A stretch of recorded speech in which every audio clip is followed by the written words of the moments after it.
کیا آپ جانتے ہیں کہ کولش اورحان کی شوٹنگ کیوں رک گئی ہے اور اگلی قسط کیوں نہیں آ رہی اور کب آئے گی، اور یہ کہ شوٹنگ ٹیم سے کون کون سے لوگ چلے گئے ہیں، اور یہ لوگ دریش ارطغرل سے اور پھر کولش عثمان سے لے کر اب تک کام کرتے آ رہے تھے، لیکن اب ان لوگوں نے کام کرنے سے انکار کر دیا ہے۔ تو یہ کون کون لوگ ہیں؟ آج کا دوسرا سوال یہ ہے کہ سلطان محمد فاتح کی تیسری بیگم چیچک خاتون سے ہونے والے ان کے بیٹے جیمز سلطان کا کیا انجام ہوا، اور بایزید کیسا سلطان رہا، اور سب سے بڑھ کر یہ کہ مصطفیٰ کے ساتھ کیا کچھ ہوا۔ تو چلیے آج کی اس ویڈیو میں کولش اورحان اور سلطان محمد فاتح کے بارے میں تفصیل سے بات کرتے ہیں۔ آپ دیکھ رہے ہیں مکی ٹی وی پر خوش آمدید۔ جیسا کہ آپ سن ہی چکے ہیں کہ کولش اورحان اس وقت مشکل حالات سے دوچار ہو رہا ہے، اور سیٹ پر جو سب سے بڑا مسئلہ ہوا ہے وہ یہ ہے کہ شوٹنگ ٹیم کے 6 اہم ترین ممبران نے یا عہدیداران نے ریزائن کر دیا ہے، اور اس وجہ سے فی الحال شوٹنگ رک گئی ہے، اور شاید یہی وجہ ہے کہ اب آنے والی قسط اس ہفتے نہیں آ پائے گی، مگر یہ اعلان کیا گیا ہے کہ اگلے ہفتے قسط اپنے وقت پر ضرور آئے گی۔ شوٹنگ مینیجر کا ہیلپر، کیمرہ مین، ایڈیٹر اور کیمرہ مین کا ہیلپر، یہ وہ 6 افراد یا عہدیدار ہیں جنہوں نے کولش اورحان سے ریزائن کر دیا ہے، اور یہ لوگ شوٹنگ چھوڑ کر جا چکے ہیں۔ اور آپ جانتے ہیں کہ یہ ایسے عہدے ہیں کہ اگر ان پر موجود لوگ ریزائن کر دیں تو کام بالکل ٹھپ ہو کر رہ جاتا ہے، اور اس وقت کولش اورحان کی یہی صورتحال ہے۔ لیکن ظاہر ہے کہ ایک بہت بڑا پروجیکٹ ہے، اور اس پروجیکٹ کے لیے بجٹ بھی اچھا خاصا رکھا گیا ہوگا، لہٰذا جلد ہی ان 6 افراد کی جگہ پر نئے لوگوں کو اپائنٹمنٹ دے دی جائے گی، اور پھر اس کے بعد کام دوبارہ سے شروع ہو جائے گا۔ بلکہ ہم تو یہ بھی کہہ سکتے ہیں کہ کام شروع بھی ہو چکا ہے، کیونکہ یہ اعلان بھی کیا گیا ہے کہ اس ہفتے قسط نہیں آئے گی، لیکن اگلے ہفتے قسط اپنے وقت پر آئے گی۔ اور لیک ہونے والی ایک خبر کے مطابق تو یہ بھی کہا گیا ہے کہ نائٹ ٹیمپلرز کی شوٹنگ کی گئی ہے بورسا میں، اور پھر اس کے بعد سوغوت میں، جس کا مطلب یہ بنتا ہے کہ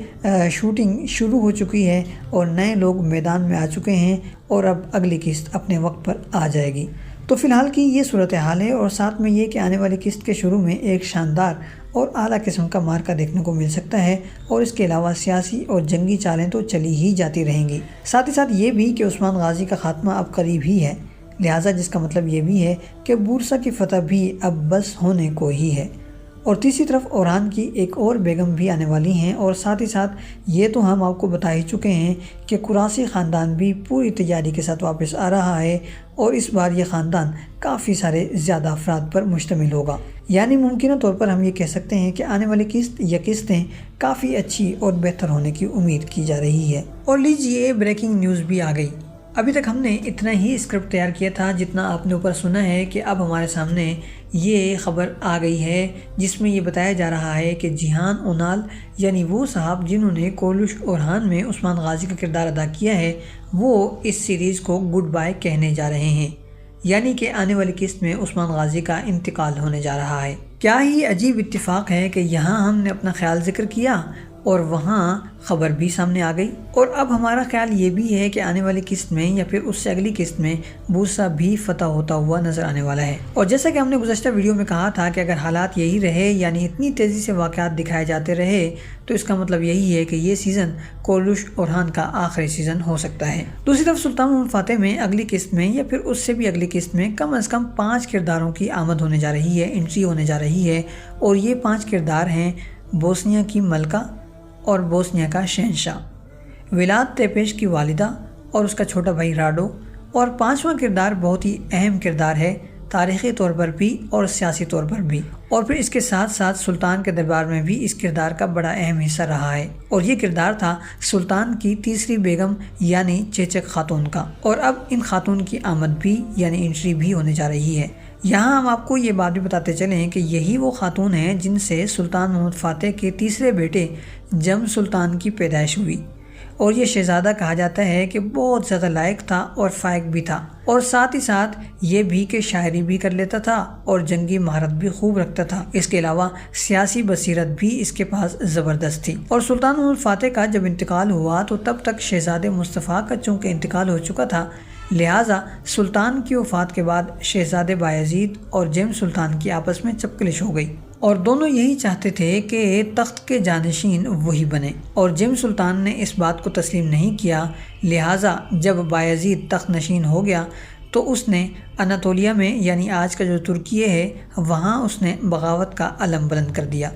اور اپنے بھائی کے خلاف میدان جنگ سجا لیا، اور ظاہر ہے کہ پھر بایزید کو اس کا جواب بھی دینا پڑا، اور یہاں ایک بہت بڑا معرکہ ہوا اور زبردست قسم کی خون ریز جنگ ہوئی، اور اس جنگ کے بعد بایزید فاتح ٹھہرا اور جم سلطان کو شکست ہوئی، اور پھر وہ یہاں سے بھاگ کر پہلے مملوک سلطنت میں گیا، وہاں انہوں نے پناہ حاصل کی، اور پھر وہاں سے بھاگے تو صلیبیوں کے پاس جا کر چھپے، اور پھر وہاں سے بھاگے تو رومیوں کے پاس جا پہنچے، اور پھر انہیں یہ سب لوگ جہاں ایک طرف فٹ بال کی طرح ٹھوکر لگاتے رہے، وہیں دوسری طرف انہیں عثمانی سلطنت کے خلاف بھی استعمال کرتے رہے، اور آخر کار ان کا انتقال ہو گیا، اور انتقال کے بعد سلطنت نے ان کی لاش واپس حاصل کی اور پھر انہیں بورسا میں دفنایا گیا۔ تو اب اس کہانی میں چیچک خاتون کی آمد ہونے جا رہی ہے، اور ان کی شادی سلطان سے سیاسی شادی ہوگی، اور چونکہ یہ خود بھی ایک سیاسی خاندان سے تعلق رکھتی ہوں گی، لہٰذا تاریخی طور پر دربار میں بھی انہیں اچھا خاصا وقت دیتے ہوئے نظر آنا چاہیے ہے۔ لیکن جس طرح کی کہانی اب تک دکھائی گئی ہے کہ خواتین کو ایسا کردار نہیں دیا گیا کہ جو دربار تک پھیلا ہوا ہو، لہٰذا اب دیکھنا یہ ہے کہ یہ کہانی اس چیچک خاتون کو کس قسم کا کردار ادا کرتے ہوئے دکھاتی ہے۔ البتہ یہ تو طے ہے کہ جم سلطان کی پیدائش ہوگی اور وہ بڑا ہوتا ہوا بھی نظر آئے گا، اور پھر آگے چل کر بغاوت بھی کرتا ہوا نظر آئے گا۔ شہزادہ مصطفیٰ کے بارے میں کہا جاتا ہے کہ وہ بہت ہی ہنرمند اور باکمال شہزادہ تھا، اور جب درمیانی ریاست سلطنت عثمانیہ کا حصہ بن گئی تو اس کے بعد شہزادہ مصطفیٰ کو ہی وہاں کی گورنری دی گئی تھی، اور انہوں نے وہاں گورنری کی، اور تاریخی طور پر یہ بات بھی سامنے آتی ہے کہ اس علاقے میں بغاوتیں بہت زیادہ ہوتی تھیں، اور وہ ایک ایسی جگہ تھی جہاں سے فتنے اور فساد بہت زیادہ پیدا ہوتے تھے، اور اسی لیے سلطان محمد فاتح نے اپنے بیٹے شہزادہ مصطفیٰ کو وہاں گورنر لگایا تھا تاکہ وہ ان چیزوں کو سنبھال سکیں، اور انہوں نے سنبھالا بھی، کیونکہ وہ ایک باصلاحیت شہزادے تھے اور انہوں نے اپنے والد کو اس معاملے میں کبھی مایوس نہیں ہونے دیا۔ جہاں تک بایزید کی بات ہے تو مشہور یہ ہے کہ بایزید ایک کمزور سلطان تھا، اور کسی حد تک یہ بھی کہا جاتا ہے کہ ایک نکما سلطان تھا، لیکن حقیقت یہ ہے کہ ایسا ہرگز نہیں تھا، بلکہ وہ ایک ایسا سلطان تھا جو تدبیر زیادہ کرتے ہیں اور آگے بڑھ کر حملے کی بجائے دفاعی پوزیشن پر زیادہ رہتے ہیں۔ یعنی آپ یوں سمجھ سکتے ہیں کہ سلطان محمد فاتح میں ایگریشن تھی تو ان کے بیٹے میں وہ ایگریشن نہیں تھی، اور یہ ایک طرح سے اچھا بھی ہوا، کیونکہ اگر سلطان محمد فاتح کے بعد ان کا بیٹا بھی ویسا ہی نکلتا تو اس صورت میں سلطنت کے ٹوٹنے کے اندیشے کافی زیادہ تھے،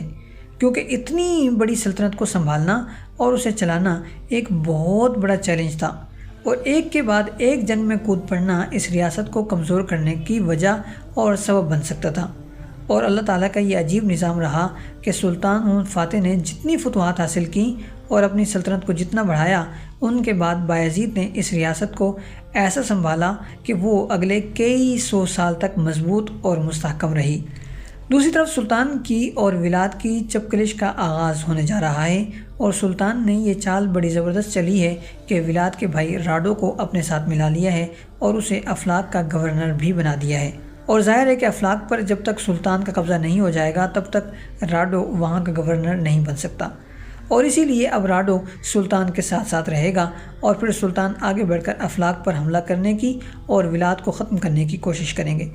اور جب آخری جنگ میں ولاد شکست کھا کر بھاگ نکلے گا تو اس کے بعد سلطان راڈو کو تخت نشین کریں گے اور تخت پر بٹھا کر پھر واپس لوٹ آئیں گے۔ مختصر یہ کہ سلطان محمد فاتح کی آنے والی کہانی بہت ہی شاندار اور بہت ہی مزیدار ہونے والی ہے،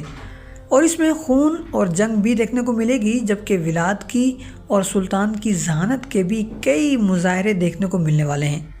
اور اگر یہ کہا جائے کہ ولاد کی بے رحمی نظر آئے گی تو سلطان کی ذہانت اور ان کی اپنے فیصلے پر جمے رہنے کی ضد بھی دیکھنے کو ملے گی، اور یہ ساری چیزیں مل کر اس ڈرامے کو مزید 4 چاند لگانے والی ہیں۔ آج کے لیے اتنا ہی، ملتے ہیں بہت جلد ایک نئی ویڈیو کے ساتھ۔ والسلام علیکم ورحمۃ اللہ وبرکاتہ۔